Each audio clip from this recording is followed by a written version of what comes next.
এবার বাংলাদেশিদের রাজাকারের নাতিপুতি বললেন শুভেন্দু অধিকারী।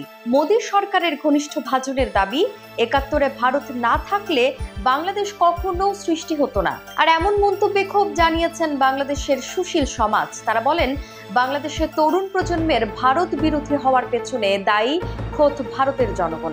তারাই সবার মনে বিদ্বেষ ছড়াচ্ছেন। ভারতের ইউটিউবে বাংলাদেশের ৪ টিভি চ্যানেলের বন্ধের ঘটনায় বিজেপি নেতা শুভেন্দু বলেন, আমি আইপি মিনিস্টারকে লিখেছিলাম ওইসব চ্যানেল বন্ধ করে দেওয়ার জন্য। পরে মৌখিকভাবে আমাকে জানানো হয় ভারত সরকারই বাংলাদেশের একাধিক পোর্টাল আর নিউজ চ্যানেলের বিরুদ্ধে ব্যবস্থা নিচ্ছে।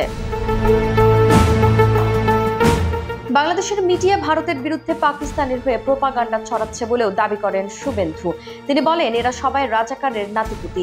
৭১-এ ওই দেশটা সৃষ্টি হতো না ভারত না থাকলে। এদিকে শুভেন্দুর মন্তব্যে তীব্র প্রতিবাদ জানিয়েছে বাংলাদেশ। নেটিজেনদের মতে, ৭১-এ ভারত কেবল বাংলাদেশকে সহযোগিতা করেছে, তবে মুক্তিযুদ্ধের লড়াই ছিল বাঙালিদেরই। ভারত শেষ মুহূর্তে সহযোগিতার কৃতিত্ব নিয়ে বড়াই করছে, যা দুই দেশের কূটনৈতিক থেকে জনগণের আন্তরিক সম্পর্কেও ফাটল তৈরি করছে।